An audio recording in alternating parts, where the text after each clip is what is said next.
Friends आप ये देख रहे होंगे कि दिल्ली में एक कोचिंग संस्थान है राउस आईएएस और उसके अंदर क्या होता है कि एक लाइब्रेरी थी बेसमेंट में। अब उस लाइब्रेरी में कुछ बच्चे अध्ययन कर रहे थे, स्टडी कर रहे थे, तभी फ्लड आता है, यानी कि पानी की बाढ़ आती है और वो इतनी तेज थी कि 3 मिनट के अंदर बताते हैं कि 8 से 10 फीट पानी उसके अंदर जाता है। तो कुछ बच्चे जो जल्दी में बाहर निकल आए वो तो निकल आए, बाकी जो भी और बच्चे थे लगभग बता रहे 3 बच्चे जो हैं उनकी मौत हो गई।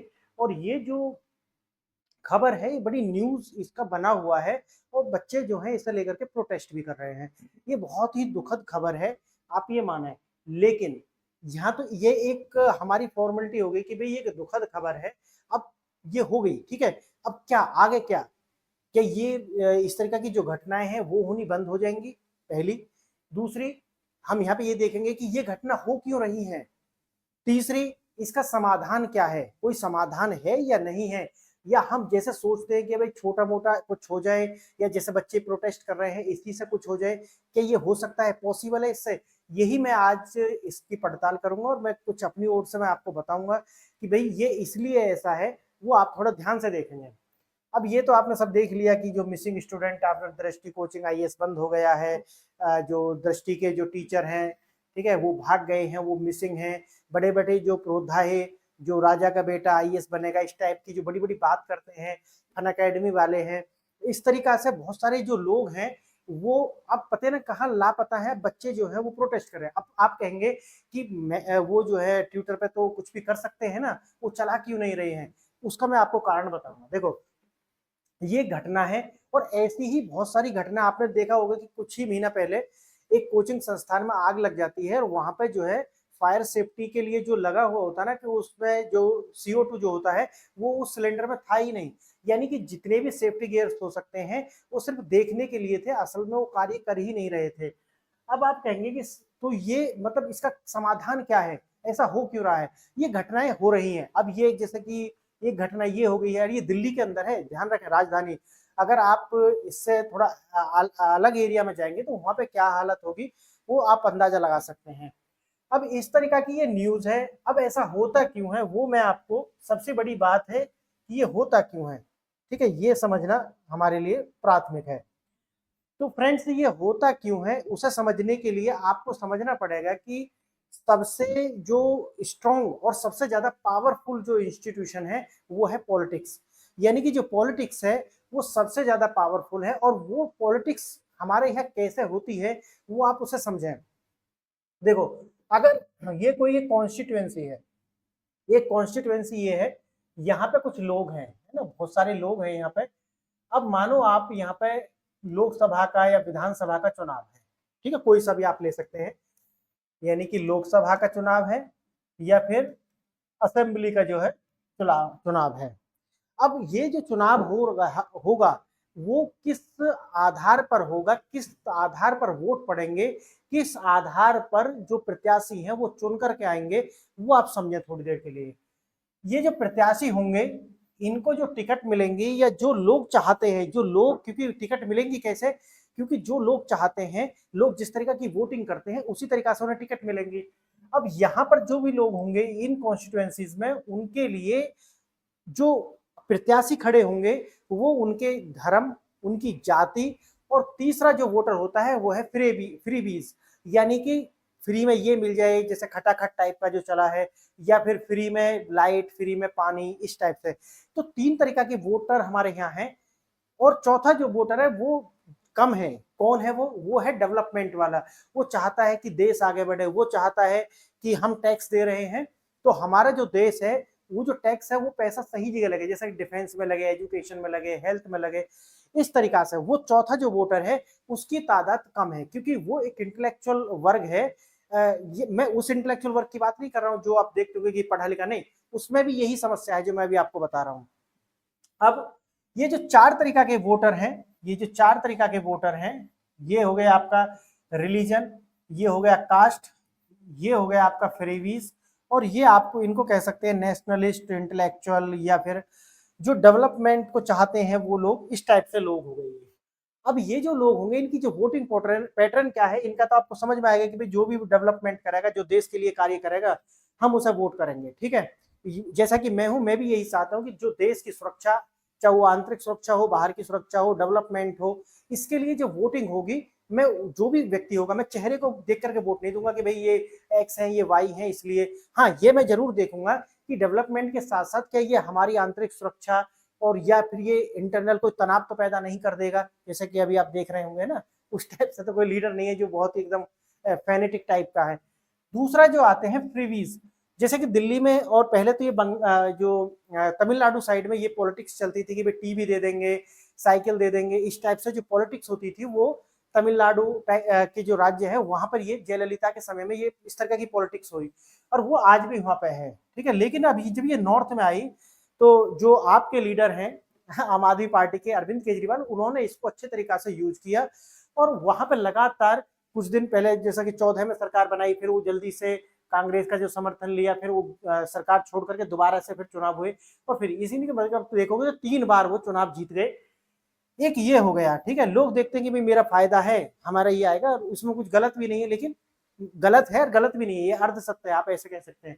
फिर आता है कास्ट पॉलिटिक्स, ये जो है अभी कास्ट पॉलिटिक्स जो है ये ज्यादा है, और जो रिलीजन पॉलिटिक्स है क्योंकि इनकी तादाद अभी 18-20% है, तो उस आधार पर ही ये चुनाव को प्रभावित करते हैं। और इनका जो कास्ट वाला है, इनकी पॉपुलेशन मतलब जो कास्ट को मानते हैं ये ज्यादा लोग हैं, तो ये चुनाव को ज्यादा तरीका से प्रभावित करते हैं। अब जो नेता है वो उसी तरीका की भाषा बोलेंगे, और क्यों बोलेंगे, क्योंकि जो कॉन्स्टिट्युएंसी है वहां से इसी तरीका के लीडर खड़े होंगे, उसी जाति के लीडर खड़े होंगे। और ये दो धर्म वाली जो बात है, यानी कि रिलीजन, आप रिलीजन में जब मैं कह रहा हूँ माइनॉरिटी की बात मैं कह रहा हूँ, तो ये जो माइनॉरिटी है इसका एक वोटिंग पैटर्न है कि वो मतलब ऊपर से गाइड होते हैं, उनको ये नहीं कि हमें डेवलपमेंट चाहिए, नहीं, वो ऊपर से गाइड होते हैं और उसी तरीका से वोट करते हैं। क्योंकि ये अब कोई ऐसा नहीं कि किसी किताब में लिखा होगा, अब आप गूगल करके देख सकते हैं कि किन किन कॉन्स्टिट्यूएंसीज में माइनॉरिटी की संख्या कितनी है और वहां का जो सांसद है वो कौन है, ठीक है। इस तरीका से आपको ये 4 पैटर्न दिखाई देंगे। अब आप मुझे बताइए कि जो ये व्यक्ति है डेवलपमेंट के जो वोटिंग कर रहे हैं, अगर ये व्यक्ति अगर डेवलपमेंट नहीं करेगा, पब्लिक के लिए कार्य नहीं करेगा, क्या ये नेक्स्ट टाइम इलेक्ट होकर के आएगा? बिल्कुल नहीं, क्योंकि जो इसके वोटर हैं वो उसी तरीका से वोट करेंगे और अगली बार उसे हरा देंगे, ठीक है। अब आते हैं दूसरे वाले फ्रीवीज, अगर उसने जो वादे किए हैं वो फ्रीवीज वाला जो लीडर है, अगर उसने वो वादे थोड़े भी पूरे कर दिए ना, यानी कि 50% भी पूरे कर दिए, तो इसका मतलब है कि उसने प्रशासन किस प्रकार से किया है इससे कोई मतलब नहीं है, लेकिन वो फ्रीवीज की वजह से दोबारा से इलेक्ट होकर के आ जाएगा। अगर इसने ये प्रॉमिस तोड़ी, क्योंकि वो इसी के आधार पर चुन करके आया है, इसीलिए वो दोबारा से चुन करके नहीं आएगा, ध्यान रखना इस बात को, ठीक है। जैसे कि अभी आप देखेंगे कि विधानसभा चुनाव जो होने वाले हैं अब दिल्ली में नवंबर में, उसमें अरविंद केजरीवाल की जो पार्टी है वो लगभग हार जाएगी। उसका कारण है क्योंकि उन्होंने जो वादे किए थे फ्रीबीज के आधार पर, फ्री बिजली और पानी वाला, वो उसमें असफल हो गए, इसीलिए पॉलिटिक्स भी खत्म हो जाएगी। अब बात आती है कास्ट वाला, कास्ट है और जब तक रहेगी, जब तक ये पॉलिटिक्स इसी आधार पर होनी है कि उसे पता है कि भाई इस कॉन्स्टिट्यूएंसी में इतने मेरी जात के या कास्ट के लोग हैं, मैं जाऊंगा, मैं डेवलपमेंट करूं या ना करूं। अगर ये चला जाएगा तो क्योंकि उसी आधार पर ही क्या दिया जाएगा, टिकट उसी आधार पर दिया जाएगा, क्योंकि भाई ये बंदे के यहाँ पर कास्ट के लोग हैं, इसे इस तरीका से टिकट दे दिया जाए और ये जीत करके आ जाएगा। तो वो जाति के आधार पर जीत करके फिर दोबारा से चाहे तो लोकसभा हो या विधानसभा हो वहां पर पहुंच जाएगा। अब ये जो तीसरा वाला है इसका और भी बुरी स्थिति है, ये तो एक बार को मे भी हो सकता है कि वोटिंग पैटर्न यहाँ चेंज हो जाए, जैसे 2014 में हुआ कि हाँ हो सकता है, मे भी यहाँ पर पॉसिबिलिटी है। अगर लोकसभा के चुनाव में देखें, अगर लोकल चुनाव होंगे तो वो फिर उसी आधार पर वोटिंग होती है। अब यहाँ पे जो है वो लोकल हो या फिर नेशनल हो, किसी भी तरीका से हो, वोटिंग पैटर्न सेम ही होगा, ठीक है। यानी कि ये अमुक रिलीजन है, अगर इस व्यक्ति ने काम कुछ भी नहीं करा हो, हैदराबाद इसका बेस्ट एग्जाम्पल है कि एक व्यक्ति जो है वो लगभग पिछले 30-35-40 साल से उसके पिताजी और वो सब मिलाकर के 50 साल से वहां शासन कर रहे हैं, और वो लगातार इसी तरीका से, डेवलपमेंट वहां नहीं हुआ, वहां की आप वीडियोस देखेंगे, लेकिन ये जीतता रहेगा, इससे कोई दिक्कत नहीं है। अब इस व्यक्ति के माइंड में फिट है कि अब आप कुछ करो या ना करो, आप जीतते ही रहेंगे, अब हमारा कुछ होना नहीं है, ठीक है। अब आप सोचें, इस तरीका के जो लीडर हैं वो जीत करके पहुंचेंगे अपनी अपनी कॉन्स्टिट्यूएंसीज में, और यही लोग जो होंगे प्रशासन देंगे, इनके तहत आएंगे अपने IAS IPS ये सारे लोग आएंगे। अब इस क्योंकि यहाँ पे कॉम्पिटेंसी नहीं है, ये नहीं है कि ये व्यक्ति किसी तरीका से अमुक तरीका से योग्य है, या इस तरीका से इसके अंदर भाई कॉम्पिटिबिलिटी है तो ये इसलिए जीत रहा, नहीं नहीं ऐसा कुछ नहीं, ये बस जीत रहा है, इसकी बस यही ताकत है कि वो इस जाति में पैदा हो गया है, यही कारण है। क्लियर है? या वो इसकी बात उठाएगा, ये कारण है। आप ऐसे लोगों से, यानी कि इनकॉम्पिटेंट लोगों से, इस तरीका के जो बायस लोग हैं उनसे आप ये उम्मीद नहीं कर सकते वो जाकर के बेस्ट तरीका का आपको प्रशासन देंगे। याद रखना इस चीज को। इसके लिए जिम्मेवार कौन है? जिम्मेवार यही है लास्ट में। सबसे जो जिम्मेवार है, इससे बुरी तरीका से प्रभावित होने वाले लोग कौन है? यही है, ये लोग हैं। ये लोग इन्हीं के जो ये लोग हैं, इन्हीं में से लोग निकल के जाकर के तैयारी करते हैं, इन्हीं में से जाकर के लोग शहरों में जाते हैं और वो अच्छे या बुरी तरीका से प्रभावित भी होते हैं। तो वो कौन है? यही लोग हैं। अब ये जो घटना हुई है, आप इसे इसी तरीका से जोड़ करके देखेंगे कि ये इस तरीका के जो लोग हैं, इस आधार पर जो चुने गए लोग हैं वो जाकर के शासन करेंगे। और ये जो शासन होगा, ये जो शासन लोग करेंगे ना इस टाइप से, यही लोग ये हो जाएंगे पॉलिटिशियन। उसी तरीका इनको चाहिए पैसा। अब इनके कार्टेल में इस तरीका के जो संस्थान है जो कि इलीगल तरीका से, ध्यान रखना, इलीगल बात है कि जो आप कर रहे हैं वो लीगल है, ठीक है भाई, आप एक प्रोसेस के तहत कर रहे हैं, लेकिन यहाँ पे जो भी होगा वो इलीगल है। क्यों? क्योंकि यहाँ पर जो आप चाहते हैं, यानी आप चाहते हैं कि भाई हमें जस्टिस, तो जहां पे जो लिखा हुआ है ना वहां वो है ही नहीं, क्योंकि वो कहीं ना कहीं कंप्रोमाइज्ड है। समझ रहे हैं ना? वो कंप्रोमाइज, और सामने वाले को जो इलीगल कार्य कर रहा है उसे ये पता है कि मैं जो भी करूंगा, लेकिन मेरे पास वो पावर है, वो पैसा है, मैं उससे बच निकलूंगा। मेरे साथ ऐसे लोग हैं, मैं कह दूंगा वो जो भाई भतीजा टाइप जो है वो भाई भतीजा ही नहीं है, बल्कि वो एक रिलेशन में भी चलता है कि अगर वो लॉ को ताक पे रख देगा क्योंकि वो उसका भाई है या वो उसका रिलेटिव में है, साला है, जीजा है, फूफा है, इस टाइप से।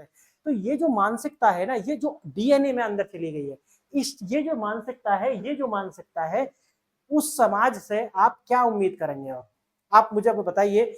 ये बात तो आपको और कोई नहीं बताएगा, और कहेंगे कि जी और नौकरी निकालो, आरक्षण बढ़ाओ, इस टाइप से कहेंगे। मैं आरक्षण का विरोधी नहीं हूं, मैं चाहता हूं कि आरक्षण एजुकेशन में हो, हेल्थ में हो, बच्चों को अच्छी हेल्थ मिले। जो जिनको आप आरक्षण यहाँ दे रहे हैं ना उन्हें कॉम्पिटेंट बनाओ। क्यों? क्योंकि देश आरक्षण नहीं कॉम्पिटेंसी से चलेगा। ये लोग तो कहेंगे, क्यों? क्योंकि सुनने वाले ने भी वो अच्छा लग रहा है और कहने वाले ने उससे प्रॉफिट है। समझ रहे हैं ना? इसलिए वो लोग ऐसी बात कहेंगे। और क्यों भाई वो इसके विरोध में क्यों कहे? जो होगा सोच लेंगे बाद में। इस टाइप से जब देश चलता है तो वहां राजधानी में बैठ करके ऐसी घटना होना स्वाभाविक है, और इसमें कुछ भी अजीब नहीं है। मुझे अजीब नहीं लगता, क्योंकि ये सिस्टम मैंने नजदीक से देखा है। मैं उस दिल्ली में जहां पे ये सब घटना घटी है वहां पे मैं रहा हूँ 4 साल। और मैं आपको ये बताऊं कि जहां पे ये कोचिंग चल रही है ना दिल्ली के अंदर, 90% बिल्डिंग जर्जर हैं। समझ रहे हैं ना? अगर 5 से 6 तीव्रता का भी भूकंप आ गया ना, वो सब मलबा बन जाएगा, उनका ढेर बन जाएगा। इस तरीका से वो वहां पे चल रहे हैं। डेंसिटी, यानी कि आप देखेंगे कि जितने लोग वहां रहने चाहिए उससे 4 से 5 या 10 गुने लोग ज्यादा रह रहे हैं उसी एरिया में, इतने में। तो ये स्थिति दिल्ली की है और आप इससे ज्यादा उम्मीद नहीं कर सकते। सत्य यही जो मैंने आपको बताया है। जो घटना है वो बहुत दुखद है। अब इसके लिए जिम्मेवार आप किसे मानोगे? आप देखते रहिए कि जो लीडर हैं वो कह रहे हैं कि भाई अभी एक नगीना से सांसद आते हैं, वो कह रहे हैं कि प्राइवेट सेक्टर में भी आरक्षण बढ़ाओ।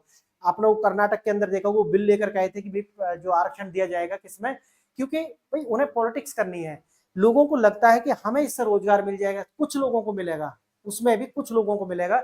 जो नीचे वाले लोग हैं वो उससे भी वंचित रह जाएंगे। जबकि अगर हम एक मजबूत, एक स्वस्थ सिस्टम बना करके लाएंगे तो वहां पर लगभग सभी के लिए एक हम अपॉर्चुनिटी क्रिएट कर सकते हैं, सरकारी क्षेत्र में भी और प्राइवेट में भी। क्योंकि आप ये मत सोचें कि भाई हम भारत के अंदर मनी क्रिएट करने के लिए आप विदेशों में भी अपनी सर्विस सेल कर सकते हैं। आज ग्लोबलाइजेशन का टाइम है, इंटरनेट है, सब कुछ है, हम उस पर ध्यान नहीं दे रहे। हमारे लीडर को क्या करना है, जो नेता है उन्हें करना क्या है? उन्हें करना है सारा का सारा कि भाई अपनी पॉलिटिक्स करें, और दुनिया क्या चल रहा है वो सब उनके लिए भी आम है, और अब हम सबके लिए भी ये चीज आम हो गई है। दुखद घटना है। और जितने भी मठाधीश टाइप के वो लोग थे जो बड़ी बड़ी बात करते हैं कि तजुर्बा आ जाएगा, नहीं बने, इस तरीका से आप देखें, इस चीज का निर्णय करें। और आपके पास में भी कुछ नहीं है। मेरा मानना है कि जब तक ये इस तरीका की जो प्रक्रिया रहेगी ना, इस तरीका से आप करते रहेंगे जो लोग हैं, तो भाई फिर उसी आधार पर आप इन तरीका के, इस तरीका से जो लोग जाते हैं उनसे आप ज्यादा उम्मीद नहीं कर सकते। अगर आप पढ़ते हैं तो आप अपने साथ ही बेईमानी करते हैं। बात बहुत कठिन है, बात स्वीकार नहीं कर की जाने वाली। क्यों? इंस्टीट्यूशन जब कंप्रोमाइज होते हैं, इंस्टीट्यूशन का जब जो और संस्था है ना छोटी, उनको डर नहीं होता। कोचिंग संस्थान वाले क्यों लापरवाही कर रहे हैं? क्योंकि उन्हें डर नहीं है, इसलिए, क्योंकि उन्हें पता है हम कुछ भी करेंगे ना हम बच निकलेंगे, इसलिए ऐसा हो रहा है। ऐसा नहीं कि उनके पास पैसे की कमी है, नहीं, पैसे की कमी नहीं है, बल्कि वो समझते हैं इस बात को कि हम इससे भी बच निकलेंगे। समझ रहे ना, कुछ भी हो जाएगा तो हमारे लिंक है, जो लिंक वाली बात है ना वो आती है। तो फ्रेंड्स, दुखद घटना है, मैं इस पर दुखी हूँ, लेकिन आप जानते हैं कि अब उसकी सब लोगों को एक आदत बन गई है, और हम सब, आप है ना उस सिस्टम के हिस्सा हैं। और ये जो लोग हैं, दृष्टि हो, राउस हो, और भी बहुत सारे कोचिंग हैं, ये सारे लोग ना ही तो अभी कोई ट्वीट करेंगे, अब वो गायब हैं, ठीक है, क्योंकि वो उस सिस्टम के हिस्सा हैं, एक्टिव हिस्सा हैं, वो उससे लाभ कमा रहे हैं। समझ रहे हैं ना, वो इस पे ना तो ट्वीट करेंगे ना ही बोलेंगे, क्योंकि उन्हें पता है 4-6 दिन ये सब होना है, उसके बाद सब खत्म हो जाएगा और फिर हम दोबारा से अगली घटना के लिए इंतजार करेंगे। फ्रेंड्स, दुखद है, लेकिन सच्चाई है, स्वीकार करनी होगी। आज के लिए इतना ही फ्रेंड्स, आपने ये लेक्चर यहाँ तक देखा, इसके लिए बहुत बहुत धन्यवाद। नमस्कार।